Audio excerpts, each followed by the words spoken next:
One of the hallmarks of the 21st century is that we are all having more and more interactions with machines and fewer with human beings. If you've lost your white-collar job to downsizing or to a worker in India or China, you're most likely a victim of what economists have called technological unemployment. There's a lot of it going around, with more to come. At the vanguard of this new wave of automation is the field of robotics. Everyone has a different idea of what a robot is and what they look like, but the broad, universal definition is a machine that can perform the job of a human. They could be mobile or stationary, hardware or software, and they are marching out of the realm of science fiction and into the mainstream. The story will continue in a moment.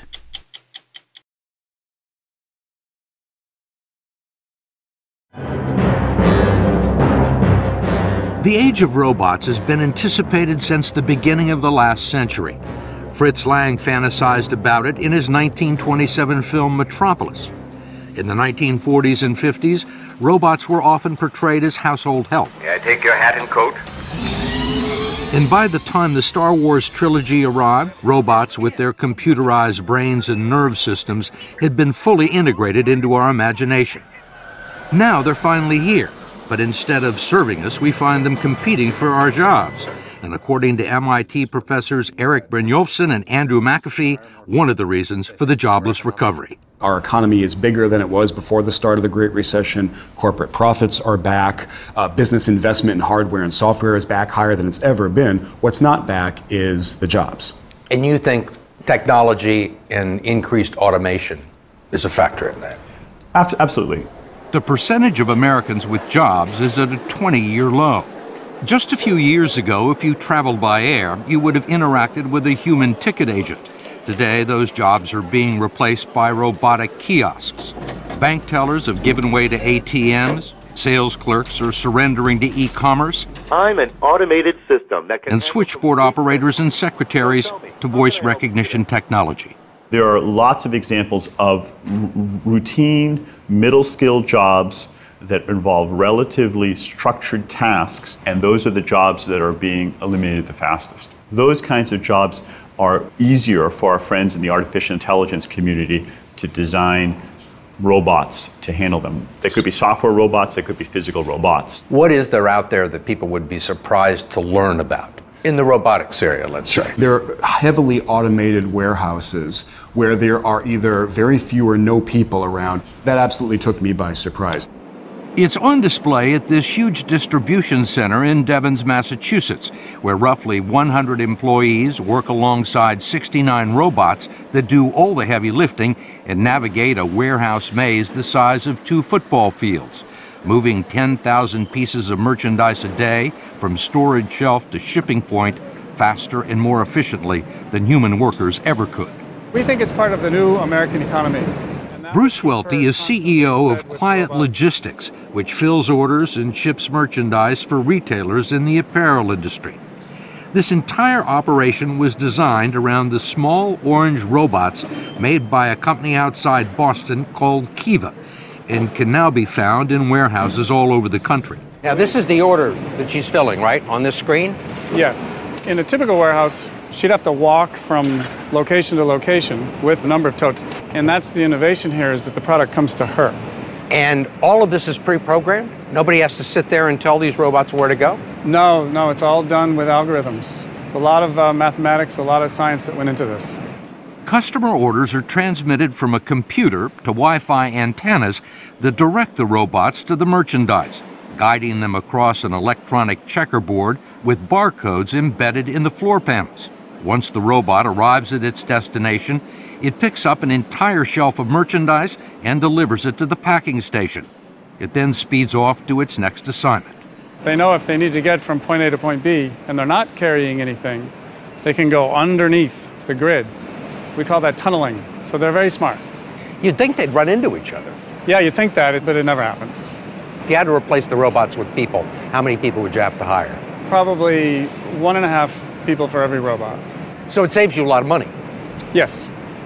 And it's not just going on in warehouses. El Camino Hospital in California's Silicon Valley has a fleet of robots called tugs that ferry meals to patients, medicines to doctors and nurses, blood samples to the lab, and dirty linen to the laundry. A hospital spokesman told us the tugs are supposed to supplement nurses and hospital staff, not replace them. But he also believes that robots and humans working together is the beginning of a new era. Robots are now wielding scalpels for surgeons, assisting in the most delicate operations, allowing them to see and snip their way through prostate surgeries with minimal damage. And they've begun filling prescriptions in hospital dispensaries and local pharmacies. Economic evolution has been going on for centuries, and society has always successfully adapted to technological change, creating more jobs in the process.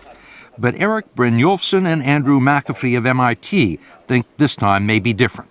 Technology is always creating jobs, it's always destroying jobs, but right now the pace is accelerating. It's faster, we think, than ever before in history. So as a consequence, we are not creating jobs at the same pace that we need to. And we ain't seen nothing yet.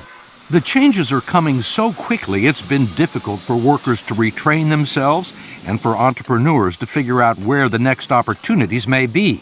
The catalyst is something called computer learning, or artificial intelligence, the ability to feed massive amounts of data into supercomputers and program them to teach themselves and improve their performance. What's the weather like today? It's how Apple was able to create Siri, the iPhone robot. Here's the weather for today. And Google, its self-driving car. We've been amazed at how rapidly this has been happening. This is Jeopardy! IBM's Deep QA system that plays Jeopardy. We had a contest here. They played against our best MIT students, the best Harvard students we could put it up against, and not surprisingly, Watson won.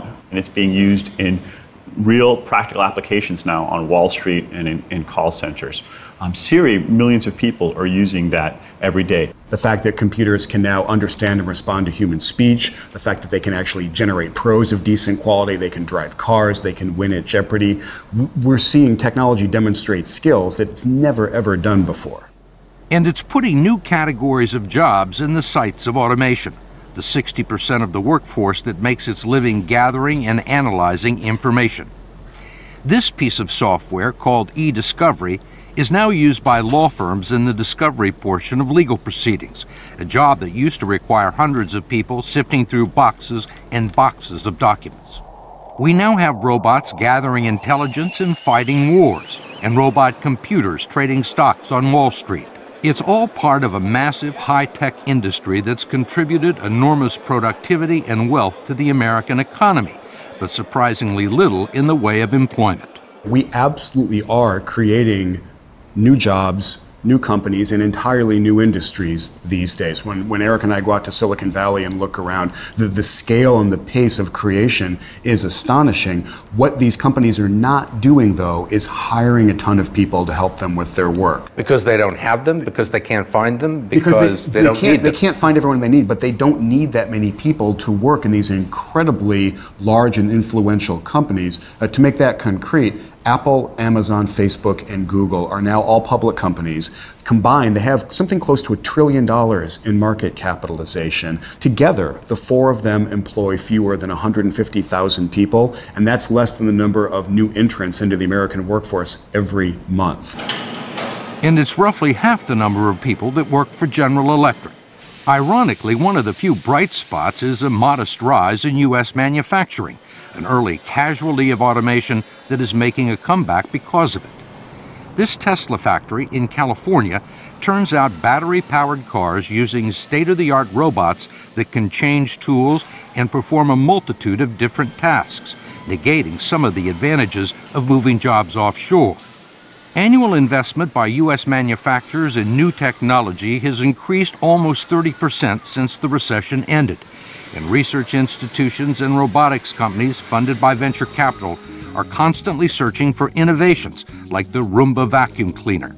Traditional robots inside factories. That was the brainchild of Rodney Brooks, a pioneer who ran the artificial intelligence lab at MIT before launching iRobot, one of the most successful robotics companies in the U.S.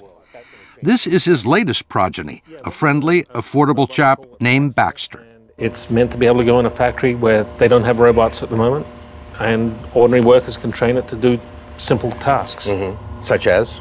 Well, a simple one is for instance, picking stuff up off a conveyor belt. So it's going to go down and find the object and grab it and bring it over and put it to another spot.